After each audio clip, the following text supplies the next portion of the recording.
Bienvenue à cette dévotion matinale. Alors que nous plongeons dans la richesse de la parole de Dieu, nous vous invitons à considérer de soutenir cette émission.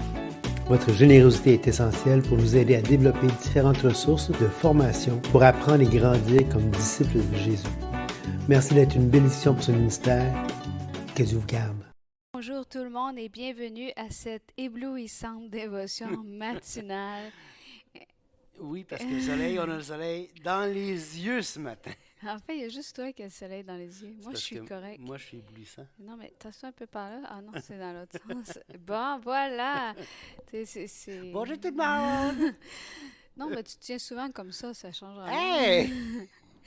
Donc, ce matin, on est déjà rendu au deuxième chapitre de la deuxième épître aux Thessaloniciens. Patrice, hier, je ne sais pas ce qu'il nous a pris, mais on a filé 12 versets. Hey, l'introduction à l'épître, plus 12 versets. On était en feu hier. Oui, surtout que tu tiens compte qu'on a fait 3 matins à 2 versets à 5 mots chaque. Mais bon, on y va. On s'en reprend. Donc, on y va avec le texte et on va voir ce que le Seigneur va nous amener à réfléchir ce matin. Oui. Alors, pour ce qui concerne, donc chapitre 2, verset 1.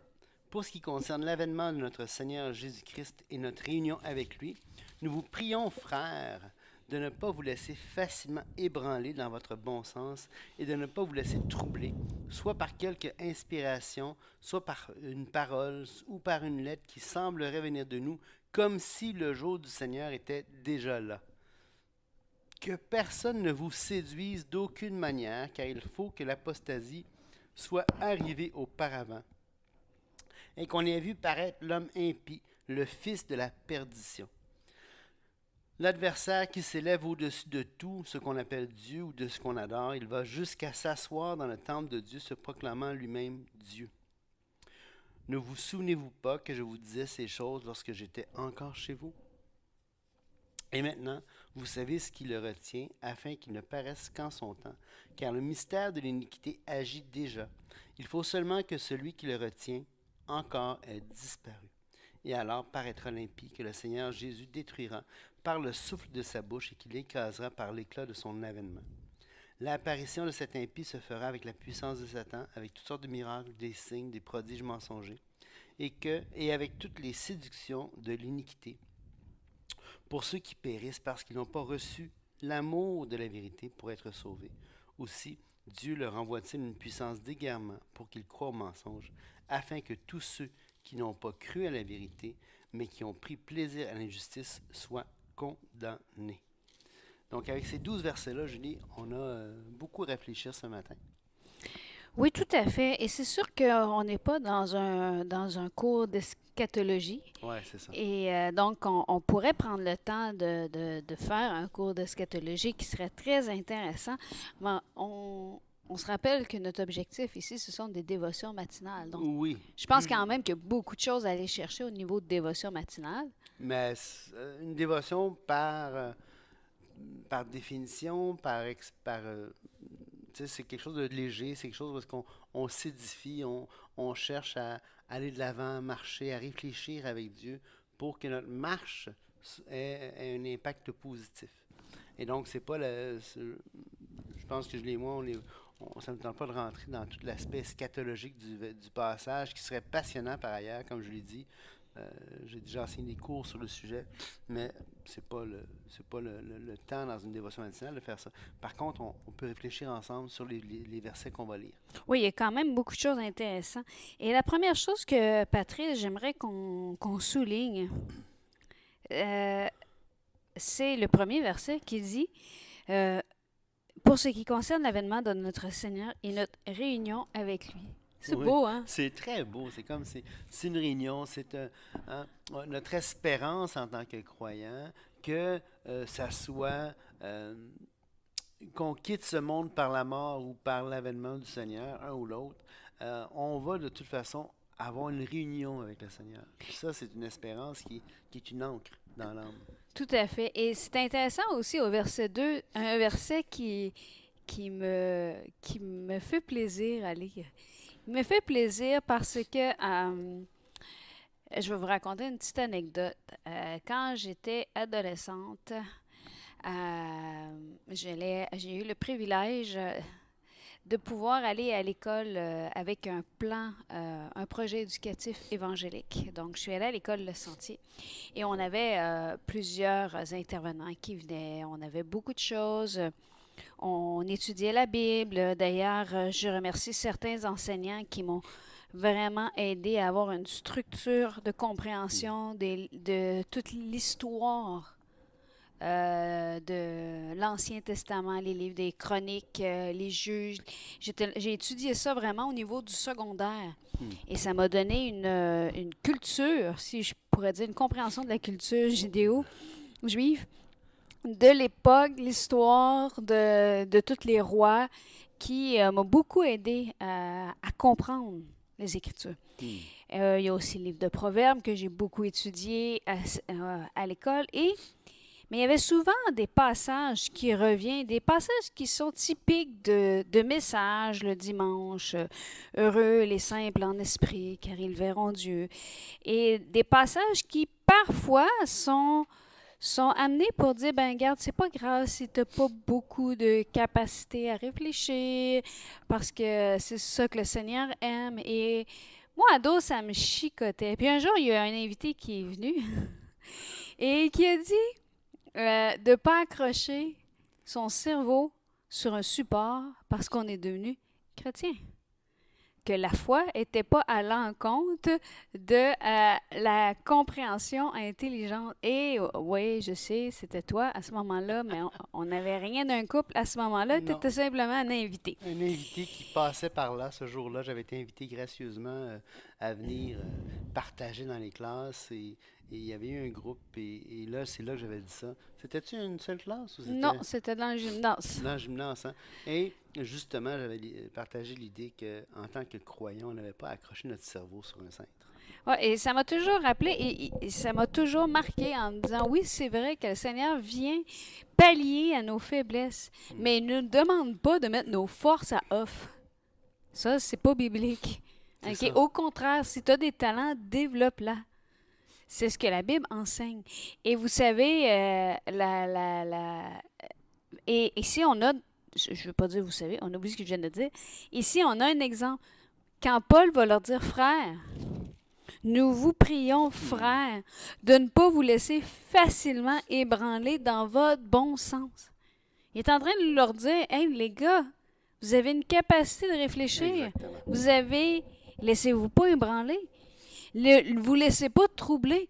Et là, je le dis comme ça parce que je me dis, je m'imagine Paul dire, hey les gars, laissez-vous pas facilement ébranler dans votre bon sens. Laissez-vous pas troubler. Exactement. Que ce soit une inspiration, une parole ou une lettre qui semblerait venir de nous. Si ça contredit ce qu'on vous enseignait, oubliez ça, ça ne vient pas de nous. Non, exact. Et je pense que cette pensée-là de Paul pour les croyants s'applique à nous aujourd'hui.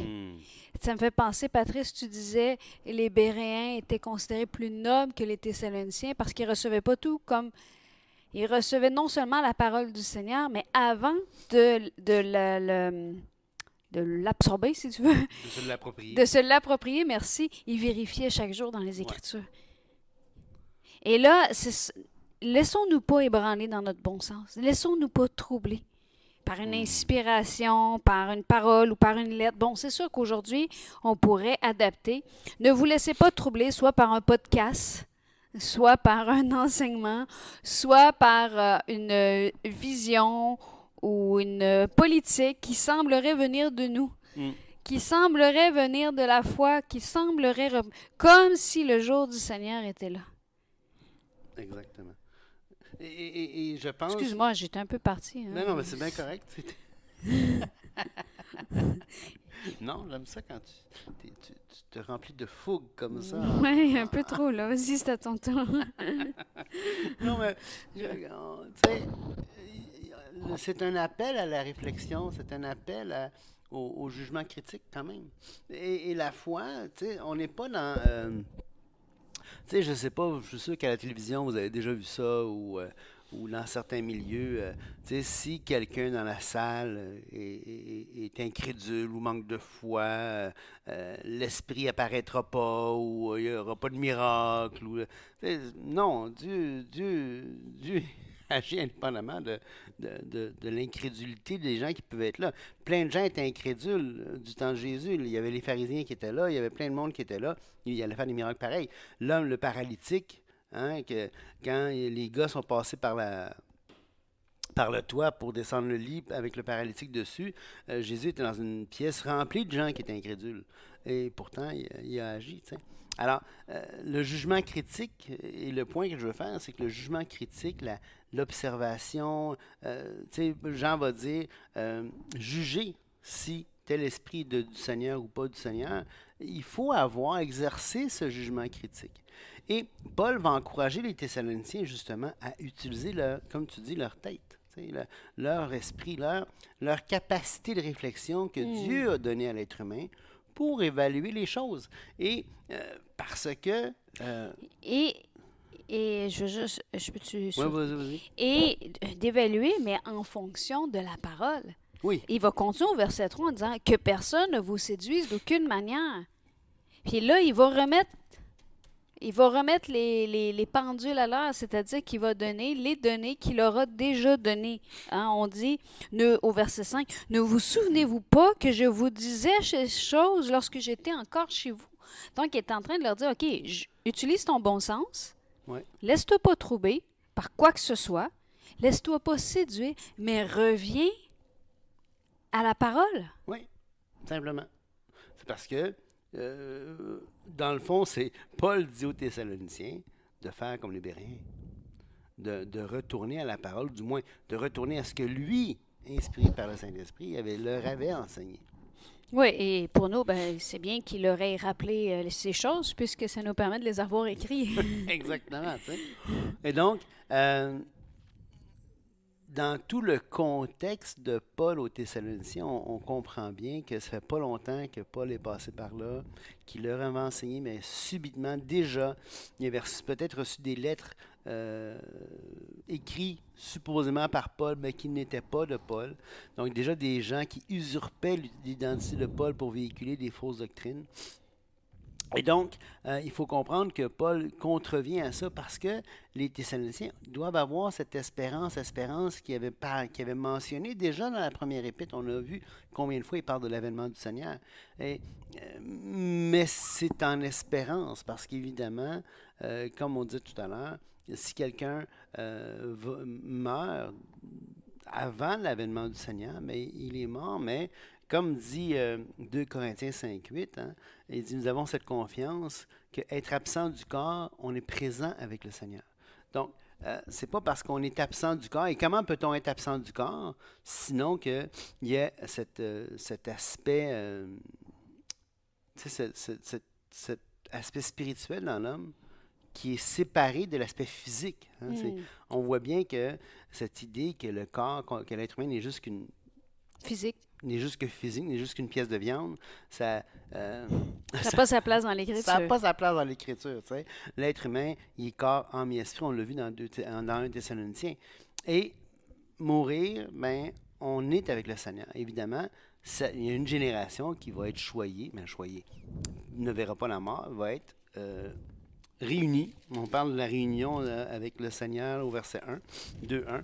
Donc, c'est ce qui va se passer. Et donc ici, Paul va parler de ce qui doit se passer avant l'avènement du Seigneur. Évidemment, ça fait quelques années que ce verset-là a été écrit. Et encore, on peut marcher, on peut croire, on peut vivre. Et cet aspect-là ne s'est pas encore réalisé. Hein? Ça ici, ça ne s'est pas encore fait. Et ça doit rester notre espérance.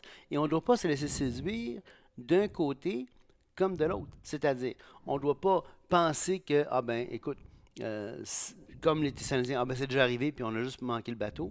Ou de dire, ça n'arrivera pas, les choses vont demeurer pareilles comme depuis le déluge. C'est ça, c'est Pierre qui va donner cet avertissement-là en disant, pensez pas que les prophéties ne se réaliseront pas. Tout à fait. Donc, Paul met les pendules à l'heure et amène une balance avec d'autres écrits dans le Nouveau Testament, comme ceux de Pierre. Et là, c'est intéressant parce que quand même, il y a une assurance qu'on voit quand même dans ça pour le croyant, pour celui qui a placé sa confiance en Jésus-Christ seul. Non seulement, comme on a vu ici, pour ce qui concerne l'avènement de notre Seigneur Jésus-Christ et notre réunion avec lui. Donc, on a cet aspect déjà de réunion avec lui. Mais au verset 10, il est écrit, lorsqu'il va parler justement de l'impie qui va faire plein de miracles, des signes, des prodiges, mensongers, des séductions, de l'iniquité. Écoutez bien, pour ceux qui périssent, parce qu'ils n'ont pas reçu l'amour de la vérité pour être sauvés. Ouais. Donc, il n'y a pas d'inquiétude à savoir, est-ce que je vais être séduit? Exact. As-tu reçu l'amour de la vérité pour être sauvé? Pour être sauvé. Alors, gloire à Dieu, tu vas être réuni avec Jésus-Christ le jour de son avènement. Et ça, Julie, rappelle-moi le verset, là. Je suis ici. OK, merci. Verset 10. Et je vais prendre le temps de regarder un petit peu le verset 10 parce que recevoir l'amour de la vérité, là, le mot grec ici pour recevoir, c'est dekomai, et ça veut dire accepter, recevoir. Et Ça implique un choix, comme. ça implique un choix. C'est pas quelque chose comme c'est pas comme si tu reçois une balle ou que tu reçois un ballon ou même, tu sais, c'est pas comme si tu reçois un coup ou est-ce que tu es entièrement passif dans ça, tu sais. Donc, on n'est pas dans le domaine de la passivité. D'ailleurs, si je regarde, attends un petit peu, je vais juste être bien sûr de trouver le bon mot, là.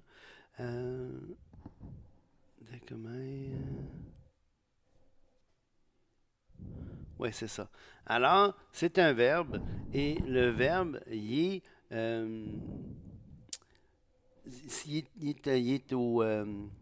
à la voix moyenne. Ça veut dire que on doit faire une action pour avoir le résultat du verbe.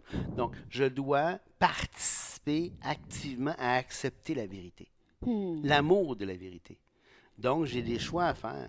Et c'est pas quelque chose que...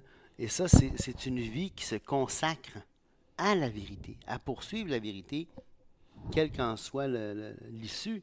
Et ce qui est intéressant ici, c'est quand il dit l'amour de la vérité pour être sauvé.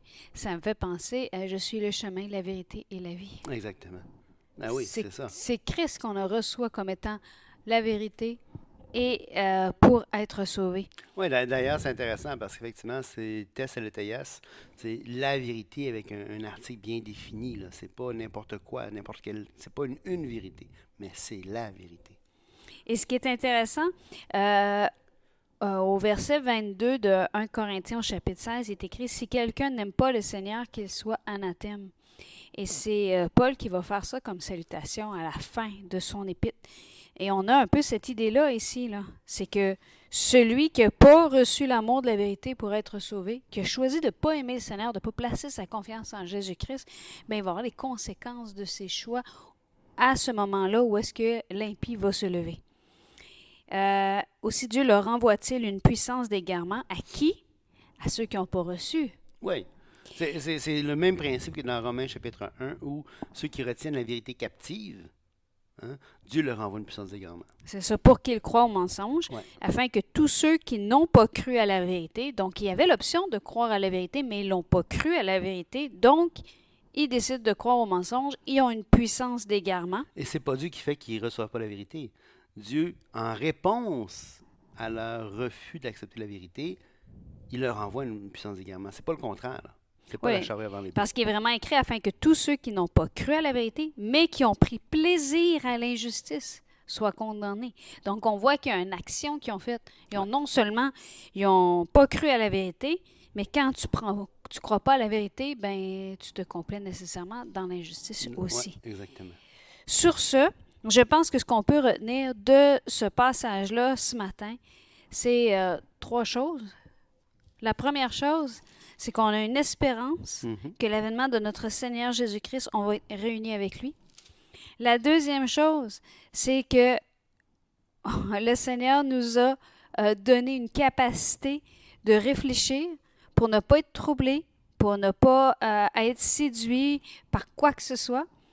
Et la troisième chose, c'est qu'on n'a pas d'inquiétude à avoir par rapport à l'avènement du Seigneur si on a placé notre confiance en Jésus-Christ seul, puisque ce n'est pas un châtiment pour le croyant, mais pour le non-croyant. Exactement. Alors, sur ce, on vous laisse. Que Dieu vous bénisse. Au revoir.